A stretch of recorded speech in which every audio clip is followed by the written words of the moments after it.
pessoal, sejam todos muito bem-vindos aí à nossa segunda aula aí da disciplina de gestão no comércio varejista, tá certo?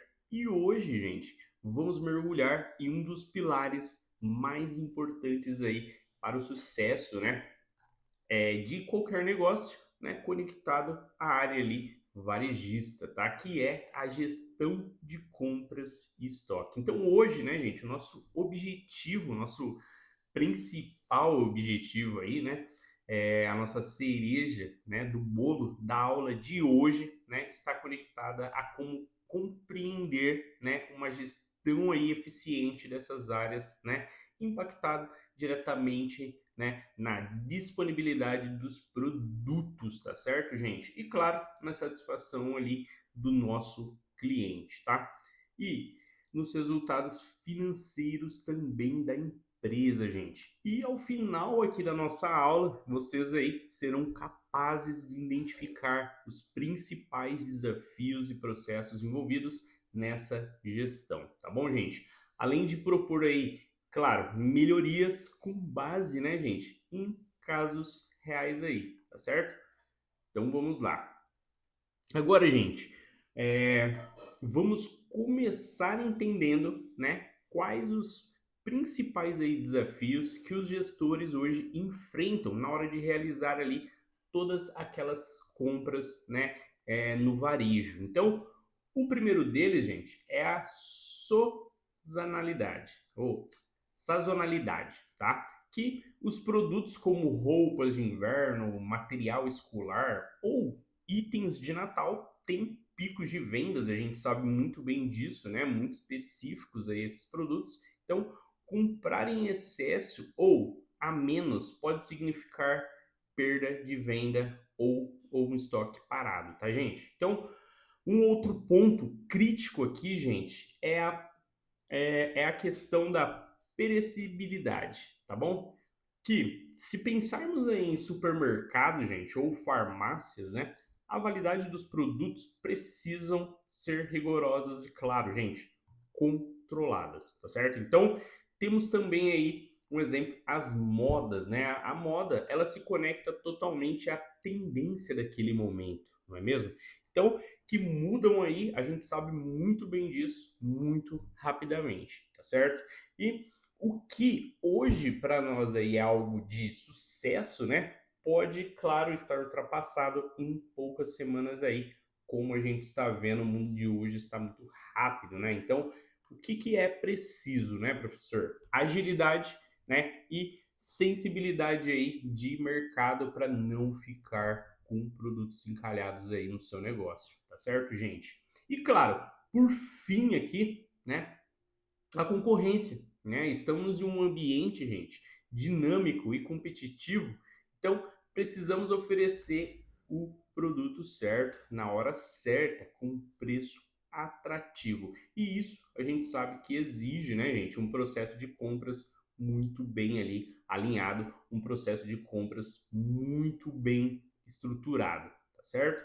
E agora, eu vamos nos conectar aqui ao nosso próximo slide, né, gente? Que é os processos de abastecimento, gente. Pessoal, nós vamos aqui mergulhar nesse processo, né, que se conecta a todos os abastecimentos ali. Então, eu quero que vocês imaginem, né, que você, isso mesmo, você aí, é o responsável por garantir que sua loja ali favorita, tá? Vamos por assim, seja de roupas, seja de gamers, né, ou snakes ali. Então, pode ser de qualquer nicho, né? Tenha sempre ali os produtos que você quer na hora que você quer, gente. Então, como que isso acontece, né? Como que isso acontece? Já pararam para pensar? Não é magia, a gente sabe muito bem disso, gente. É um processo muito bem estruturado e vocês, gente, vão ver que é super interessante esse processo aí, tá bom, gente? Então, bora lá. A primeira etapa é a previsão de demanda, gente.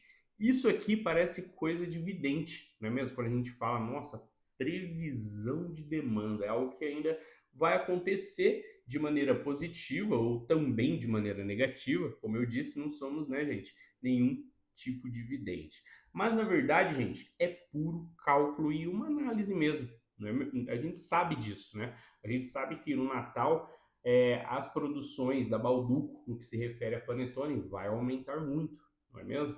E como e quando a gente vai organizar, né, gente, um rolê ali com a galera. É a mesma coisa. Quantos salgadinhos e refris a gente vai precisar, né, para aquele rolê lá? Você olha quantas pessoas, né, confirmaram ali, lembra, né, de festas anteriores aí que já aconteceu, que deram super certo ou também deu errado. Então isso é importante a gente fazer uma análise.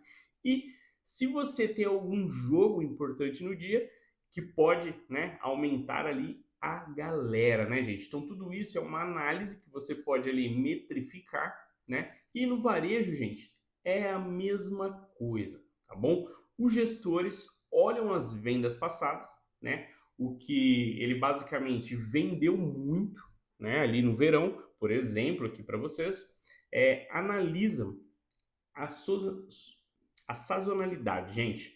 Não adianta estocar aí um exemplo, um monte de casaco no verão, né? Do Rio de Janeiro ali, um exemplo, não é mesmo?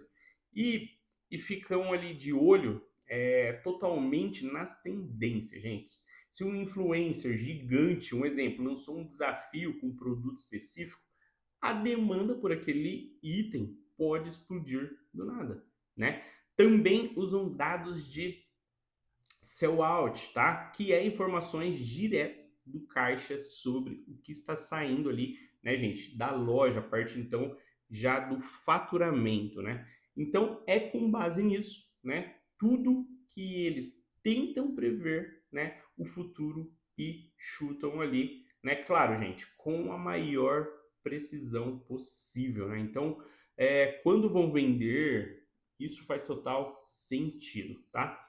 Bom, depois de fazer, né, essa previsão, a gente parte, gente, para a segunda etapa. Qual etapa essa é especificamente, professor? O pedido aos fornecedores, né? Quem que me fornece esse produto específico que eu preciso, né? Então, essa é a hora da gente colocar a mão na massa, ou melhor, né, gente? Colocar a mão no sistema. Então, com a previsão ali já em mãos, então a gente está com a previsão em mãos, o comprador entra em contato com os fornecedores, gente. Mas não é só mandar ali um WhatsApp, né? Me vê aí 100 unidades disso. Não, gente. É uma negociação. Então, eles discutem preços, né? Prazos, entregas e algo que é muito importante, também discutem condições de pagamento. E se há algum desconto ali para compra em grande quantidade também, né, gente? Então, tem tudo isso. É um jogo realmente ali estratégico, né? Então, comprar muito pode dar um desconto muito bom, muito grande, né? Mas se não vender, o prejuízo também é grande. E comprar pouco pode economizar o capital, mas aí a gente corre um risco, né, da sua loja ficar sem aquele produto e o cliente ir diretamente, claro, para uma concorrência, tá, gente? Então, é um equilíbrio ali que a gente possa se dizer aqui que é algo delicado, tá certo? É algo delicado aí de se trabalhar. E terceiro ponto, né, o recebimento e a conferência. Gente, eu acredito que esse seja um dos mais importantes, né? Fique em mãos de pessoas que realmente ali a empresa confia, né? Então, o pedido foi feito, né? O fornecedor realmente enviou o caminhão, chegou na loja, o seu destino ali. Agora, gente, a festa começa, não é mesmo? Bom, é hora do trabalho ali minucioso, como eu disse. Então, a equipe, gente, precisa receber essa mercadoria, conferir tudo, item por item, produto por produto, e abrir as caixas e checar, né, se veio a quantidade certa, o produto é exatamente o que foi pedido, né? Veio com a quantidade que a gente já esperava, era aquilo mesmo, né? Nada de tênis com a caixa amassada ou o chocolate ali já derretido, né? Então, gente, essa etapa é fundamental para evitar aí problemas futuros, tá, gente? Então, se veio agora errado, é preciso documentar e resolver imediatamente ali, né, gente, o mais rápido possível, vamos dizer assim, com o seu fornecedor. Tá bom, gente? Então, muitas das lojas, gente, usam scanners que leem ali o código de barra e já atualizam o sistema automaticamente ali. Então, mostrando que aquele item já está disponível em estoque, né? Então, essa tecnologia aí é a favor da nossa, né, para melhorar aí todo o processo e também a eficiência, tá, gente? Claro, por fim, né, a quarta etapa aí, não menos importante, né, gente? Armazenagem e reposição, tá, gente? Os produtos conferidos ali e aprovados vão para o seu lugar. Então, que é o estoque, tá certo? Mas o estoque não é um lugar qualquer, gente. É organizado de forma ali muito lógica para que todo mundo ali seja e os produtos, né, sejam encontrados de forma rápida, né?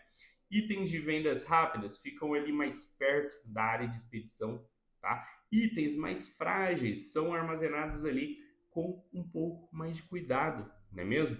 E aí começa a dança da reposição, gente. Então, repor não é só quando a prateleira ali da loja fica vazia, gente. Existem sistemas, né, que avisam aí quando aquele estoque, né, está baixo, tá? Então, gerando aí a reposição de maneira meio que automática, né, sinalizando ali o funcionário antes que o cliente, né, veja a gôndola ali vazia. E muitas das vezes, gente, a reposição é feita à noite mesmo para não atrapalhar as vendas ali durante o ciclo de venda do dia, onde a loja está com um fluxo um pouco maior, tá? Então, o objetivo é manter o fluxo, tá, gente? O produto chega, lembram? Ele é checado, depois disso passou pela nossa análise, ele é armazenado e vai para a loja no momento certo, tá? E com isso, gente, garantindo que esteja aí sempre disponível para vocês clientes, tá? Então é um ciclo aí contínuo vital.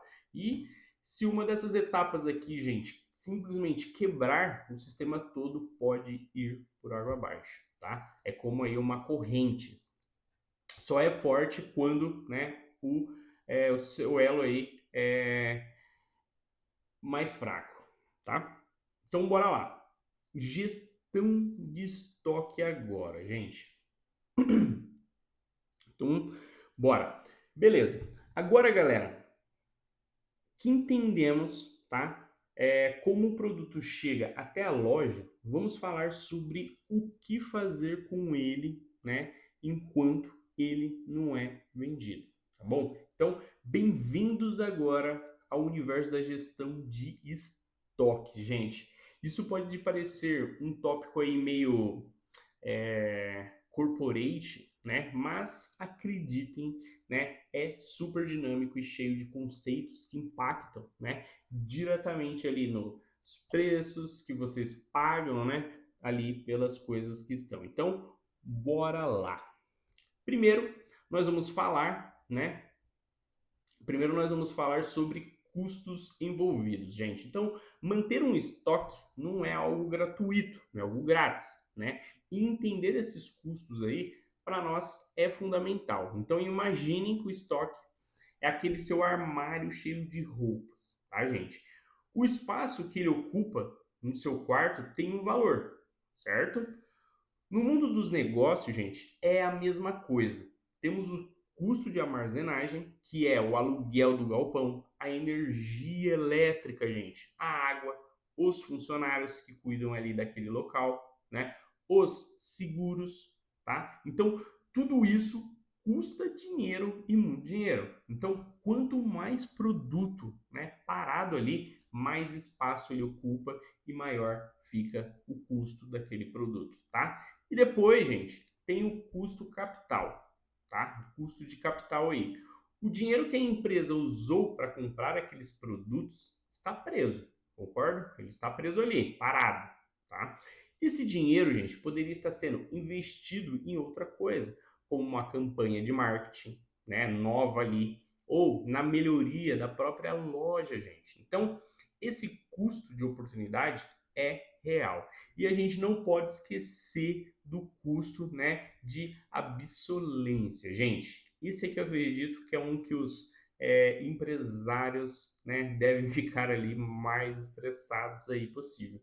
Isso é o medo de todo o gestor, gente. O produto ficar ultrapassado ou aquele produto simplesmente não serve mais para nada, ele venceu, tá? Então, pensem em um celular, né, de uma geração passada ou um iogurte, né, perto da data de validade ali, prontinho para vencer. Se aquele produto não for vendido a tempo, vira um total prejuízo na certa, tá? Então, para a gente saber se a empresa está sendo eficiente em lidar com esses custos, gente, usamos uma métrica muito poderosa aqui que eu vou falar para vocês, tá? Que se chama o giro de estoque, gente.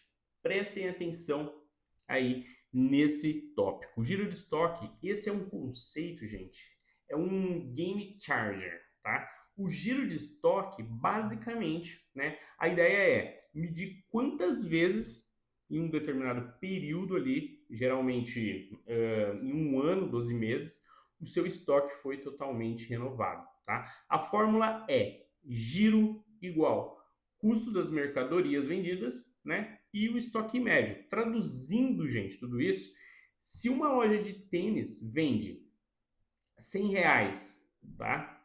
100 mil em mercadoria ali por ano, tá? E mantém em média ali 10 mil em estoque, o giro é 10. Então isso significa que é, ela revolveu, né, o estoque 10 vezes por ano, tá? Fez aquela renovação, aquele giro total. Então, um giro alto é geralmente muito bom, significa que os produtos estão saindo rápido. E o dinheiro, né, gente, está circulando e os custos ali de armazenagem estão diluídos totalmente, tá? E isso é muito bom. Um giro baixo é um sinal de alerta, tá, gente? Então, tem um lado bom e ruim, é um sinal de alerta. Então, produtos parados é dinheiro travado e, novamente, risco de obsolência. É como as rotatividades, gente, de um clube de assinatura. Se os livros ou sneakers ficam parados ali, o negócio com certeza não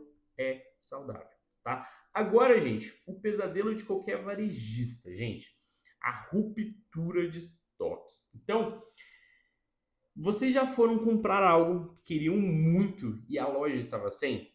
Isso é uma ruptura, tá? O produto acabou e não tem mais nas prateleiras, gente. O prejuízo vai ser imediato. A venda é perdida, mas o estrago, gente, disso pode ser ainda maior. Por quê? O cliente frustrado ali naquele momento que não encontrou pode simplesmente ir comprar, né, na loja do lado e talvez nunca mais voltar, tá? Inclusive, não só isso, às vezes ele está atrás de um produto em específico ou às vezes ele foi ali fazer uma compra onde não tem alguns produtos que ele queria muito. E se ele não encontrou, teve a ruptura, ele pode deixar os outros produtos ali e fazer uma compra no vizinho, né, gente? Então isso é ruim demais, essa ruptura. Então a confiança na marca já vai ser com certeza abalado e um mundo, né, de redes sociais, né? Fulano, fui lá e não tinha o produto, tal, pode afastar outros clientes em potencial, tá, gente? Então, a ruptura é o oposto do giro, tá? É a falta de produto quando há demanda ali para aquele produto. E isso mata as vendas totalmente. E, gente, para evitar a ruptura, e medir aí a qualidade do serviço, usamos um nível de serviço. Esse é o indicador que mostra o quanto a loja está conseguindo atender as demandas e atender todos os clientes ou não, tá, gente? É uma porcentagem isso. Então, um exemplo que eu vou trazer para vocês aqui. Um nível de serviço de 98%, tá? Um nível de serviço de 98% significa que a cada 100 pedidos, né, ou procuras de cliente por um produto, tá? A loja conseguiu atender 98, tá? Outros 2% foram rupturas, tá? Ter um nível de serviço alto perde, né, até 100%. Então, que é o ideal, mas tem um custo, gente. Por que significa ter mais estoque de segurança para imprevistos, né? É um equilíbrio. Então a gente é algo ali delicadíssimo entre ter estoque suficiente para não perder ali as vendas, mas não ter tanto também a ponto de afundar nos custos, né, que falamos aqui no início. Então, entender, gente, essas mudanças entre custos, giro, ruptura e nível de serviço é o que, né, separa uma loja que só sobrevive de uma que realmente ali decola, tá? É algo que é pura estratégia, tá certo? Bom, agora, gente, vou mudar aqui o nosso slide, vamos nos conectar na previsão de demanda, gente. Pessoal, agora, vamos entrar ali num tema, né, que parece uma coisa de filme, né, de ficção científica, mas é bem real, é muito real. A previsão de demanda, gente. Imagina que você tem uma bola de cristal e que consegue prever quantos sorvetes vão vender no próximo final de semana ou quantos celulares vão sair da loja no lançamento. Gente, isso seria muito bom, isso seria incrível, não é mesmo? Pois é, no varejo, gente, não tem uma bola de cristal, a gente sabe disso, né? Mas temos algo que quase é tão poderoso quanto, tá? Que são os dados, gente. Isso é muito bom para qualquer empresa ter ali os dados, né? É, todos de maneira visível, né, clara para todos ali, né? Então, é algo aí que a gente pode sempre usar. E é sobre, gente, como usar na verdade esses dados, né, que vamos falar aqui agora, né, gente? Então, a primeira ferramenta aqui da nossa caixinha de previsão é a análise de venda passada, gente. Então, é a gente parar, sentar e olhar ali para o histórico de vendas. Então, é como ver o replay de tudo ali do jogo para entender onde a gente acertou e onde a gente pecou, aonde a gente errou, tá? Então, se no último verão a gente vendeu 500 protetores solar, é provável que nesse verão venda algo, né, a mais, a menos, mas algo parecido, entende?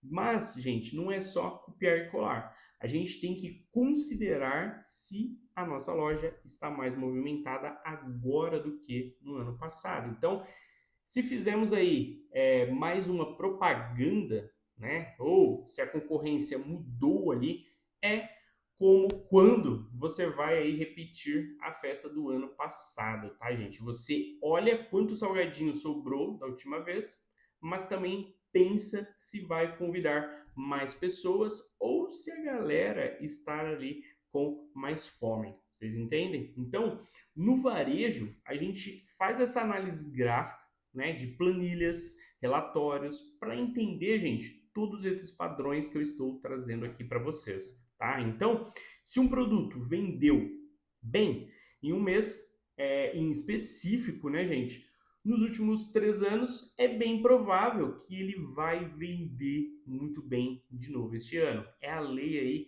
da repetição, gente. E agora, trazendo um fator aqui para vocês que bagunça bastante as nossas previsões, gente, que é a sazonalidade. Gente, sazonalidade são aqueles períodos do ano em que a venda de certos produtos aumentam ou diminuem drasticamente, tá certo? Então, pensem aí comigo no Dia dos Namorados, gente. Dia dos Namorados, a venda de chocolate, as vendas de flor, pelúcia, né, pratas disparam, gente. Ou no Natal, por quê? Todo mundo corre atrás de panetone, corre atrás ali de peru, não é mesmo?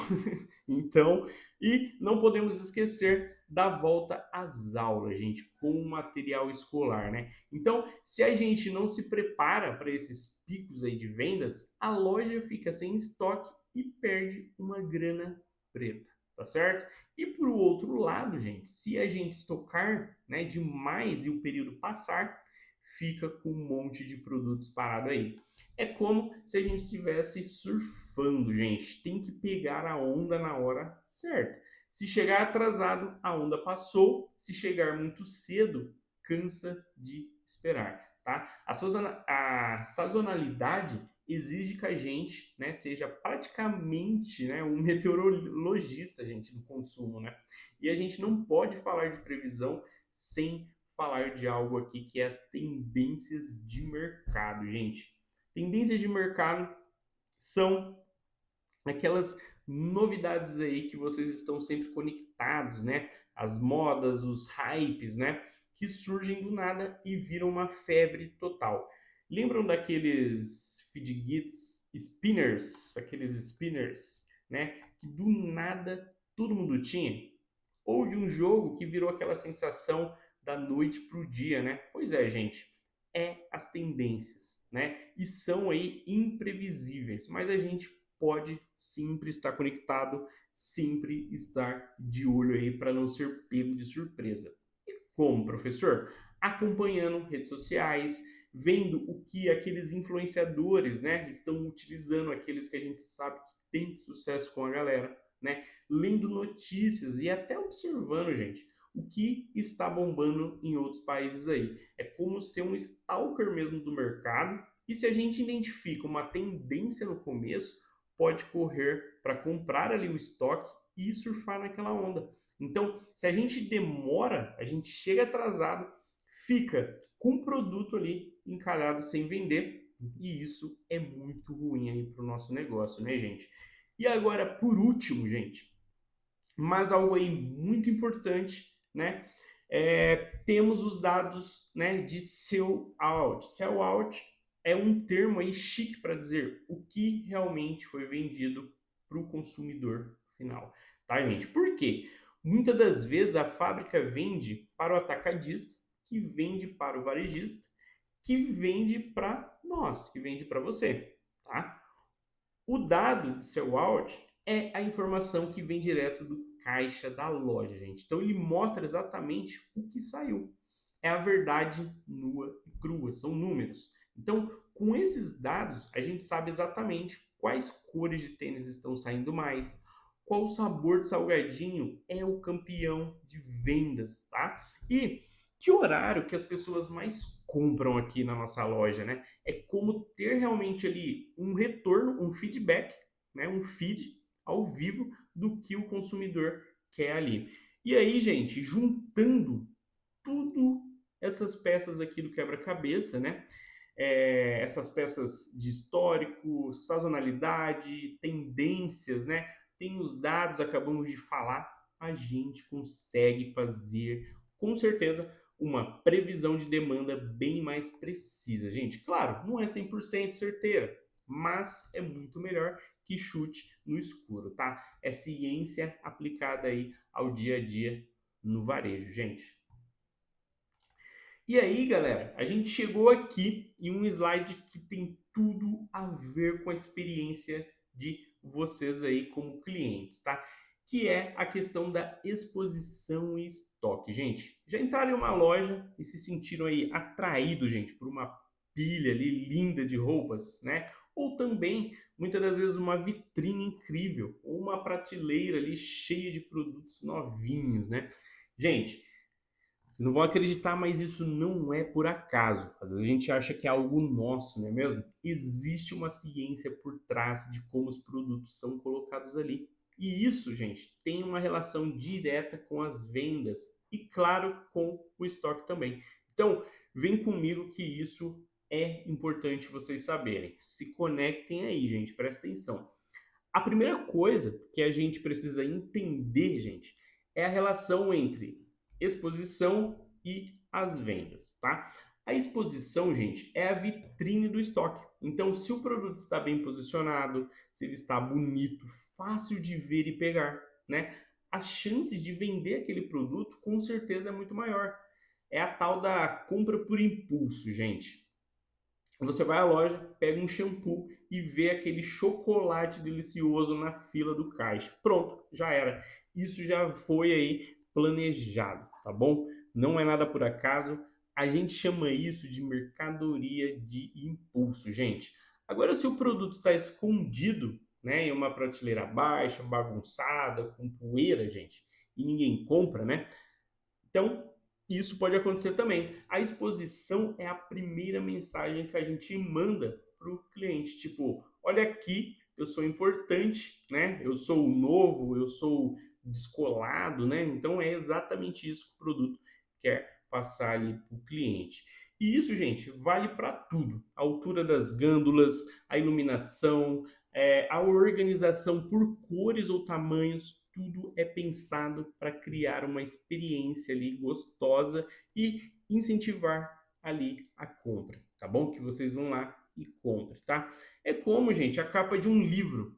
Se ela for atraente, você pega para ler. Mas de nada adianta a exposição ser linda, gente, se na hora que o cliente se interessar, o produto não estiver lá, não é mesmo? Então, por isso, a reposição eficiente é fundamental aqui. Repor o estoque não é só encher as prateleiras de novo, né? Quando ela simplesmente acaba. Então não é simplesmente você vai encher ela de novo. Tem que ser inteligente. Muitas lojas fazem reposição durante a noite. Por quê? Para não atrapalhar as vendas ali e não dar a imagem de desorganização. Isso é importantíssimo. Outra, gente, tem funcionários específicos só para aquilo, né? A ideia é que o produto nunca falte na loja. É como a gente sabe, né, gente? Naquela hora de repor, tem que repor. Com tecnologia, né, muitos sistemas aí integrados também, né, no momento que o caixa registra aquela venda de um produto, o estoque também da loja é atualizado automaticamente. Então, se o número de unidades na loja ficar baixo, né, de um nível mínimo, o sistema já avisa: ei, tá na hora ali de repor aquele produto. É quase realmente um jogo de videogame, gente, onde você tem que manter os power-ups sempre disponível para o jogador, tá certo? E isso, gente, nos leva aqui a um outro ponto, que é evitando as rupturas, gente. Ruptura é aquilo que falamos há pouco, não se esqueça, é quando acaba, né, aquele produto na prateleira e o cliente, né, não encontra ele. Então, é a pior, né, coisa aí que pode acontecer. E para evitar tudo isso, a gente trabalha com estoque de segurança, gente. É uma reservinha de produtos guardado no nosso depósito. Então, para quê? Emergências, tá? Se a venda for maior do que esperado, a gente tem um colchão para não ficar sem, né? É como aquele dinheiro que a sua mãe guarda na gaveta para um imprevisto, gente. Além disso, a gente monitora os produtos, gente, que vendem muito rápido, os best sellers, né? Com ainda mais cuidado. Eles têm a prioridade na reposição, porque se o produto que todo mundo quer faltar, a loja perde venda, gente. O cliente vai ficar bravo e pode nunca mais voltar, como eu disse para vocês. E um mundo onde a Amazon está entregando, né? E um dia a gente não pode se dar o luxo de ficar sem os produtos campeões. E por último aqui para vocês, a otimização do espaço. Gente, o espaço da loja é limitado e caro. A gente não pode desperdiçar, né? Então, otimizar significa colocar o produto certo no lugar certo, na quantidade certa também. Então, a gente estuda o giro de cada produto, ou seja, né, o quanto ele vende para decidir ali quanto espaço ele merece na nossa loja. Então, um produto que vende muito merece muito mais espaço. Um produto que vende pouco, menos espaço. Então, às vezes a gente faz teste, gente, muda os produtos de lugares, vê se a venda aumentou ou diminuiu. É uma ciência e a gente também pensa na verticalidade, gente. Essa questão, usar o espaço de cima do estoque de reserva e o de baixo para a venda. Tudo para garantir que a loja seja, gente, ao mesmo tempo bonita, funcional e também lucrativa. É como a gente organizar o nosso quarto. Se tudo tem um lugar, fica mais fácil encontrar e a sensação é aquela muito melhor, né? No fim aí, gente, a exposição e estoque são dois lados da mesma moeda, gente. Um depende do outro para que os dois funcionem. E quando eles estão em harmonia, gente, a experiência de compra é incrível e as vendas decolam com certeza, tá? Bom, agora, pessoal, é hora da verdade. A gente vai colocar em prática tudo que aprendemos até aqui com um caso prático. Então, quero que vocês imaginem uma situação, né? Você é o novo gestor de uma loja de roupas aí urbanas, um style jovem, né? E está enfrentando um problema sério no estoque, tá, gente? Os funcionários estão estressados, os clientes, né, reclamam e o dono ali tá no seu pé. Então, vamos desvendar esse mistério aqui junto, gente. Primeiro, mapear os gargalos, tá? Que são os pontos onde o sistema está travando. A loja, gente, tem três problemas principais: ruptura frequente dos produtos campeões de venda, aquele boneco que todo mundo quer, o tênis da moda, né? Estão sempre em falta, tá? Os clientes chegam, não encontram e vão para a concorrência. Então, excesso de produtos parados, tá? Ao mesmo tempo que falta o que vende, sobra o que não vende. Tem uma pilha de camisetas de frio no fundo ali do estoque que não saem nem pagando. E estamos no verão, gente. Setor de compras desalinhadíssimo. Então, quem compra produto, né, os produtos não conversam com quem vende. Então, o pessoal do caixa sabe o que está saindo, mas essa informação não chega até o comprador. Ele acaba comprando mais do que já está parado e menos do que está em alta. Então, é uma confusão. E agora a pergunta de 1 milhão. Qual seria a proposta aí, gente, de solução, né? Vamos atacar cada um desses problemas aqui com as ferramentas que a gente aprendeu hoje. Um exemplo, para acabar com a ruptura, a gente vai criar um estoque de segurança específico para os best-sellers ali, né? Vamos identificar os 20 produtos que mais vendem e garantir, né, que tenham sempre uma reservinha. Além disso, vamos integrar o sistema de vendas com o de compras também. Então, toda vez que um desses produtos chegar ao nível mínimo, né, um alerta automático será enviado para o comprador, tá? Chega de depender de memória de alguém. Isso não dá certo. Então, para resolver agora o excesso de produtos parados, gente, a gente vai realmente aí fazer uma limpa no estoque. Então, promoções relâmpago nesses itens aí que estão parados, é melhor a gente vender barato do que ficar ali e não vender, né? E daqui para frente, a gente estabelece um controle de giro de estoque, gente. Então, todo produto que ficar mais de 60 dias parados entram automaticamente em promoção. Então, a gente vai treinar a equipe de compras para analisar esses relatórios e as tendências antes de fechar aquele pedido. Não é mais eu acho que vai vender, é dados que mostram que vende, gente, tá? E para alinhar o setor de compras, a gente vai criar uma reunião semanal entre o pessoal do caixa, os vendedores e o comprador. Eles vão trocar ali informações sobre o que são clientes, né? O que os clientes estão pedindo, o que está em alta naquele momento, né? E o que está parado encalhado. É uma troca em tempo real, gente. A gente também vai implementar um sistema de previsão de demanda simples, baseado no histórico de vendas ali na sazonalidade. Então, assim quando o inverno estiver chegando, a gente já está comprando casacos e não camisetas de praia, gente. Esse caso mostra como a questão de estoque e compras é um quebra-cabeça. Então, quando uma peça não encaixa, tudo desanda. Mas com os conceitos certos, a gente não só resolve o problema, mas transforma, né, o estoque em uma máquina de fazer dinheiro aí, gente. E agora é mão na massa, chegou a hora da nossa atividade prática ali.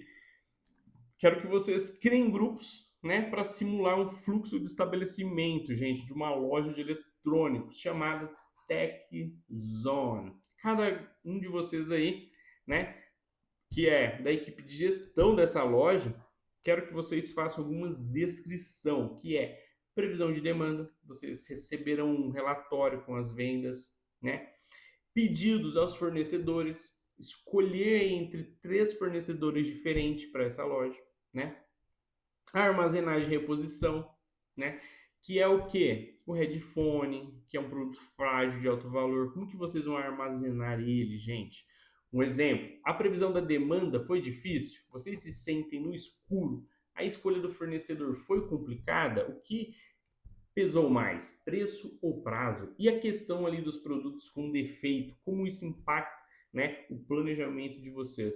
Então, tudo isso para vocês aí, né, estarem fazendo e para experimentar, discutir, aprender, gente, pôr em prática realmente como é desafiador e divertido aí, vocês vão ver gerenciar um negócio no varejo, tá? Então, bora lá que o futuro da TechZone está nas mãos de vocês, tá, gente? E foi bom estar aqui com vocês e até a próxima aula. Professor Jefferson por aqui e tchauzinho, gente.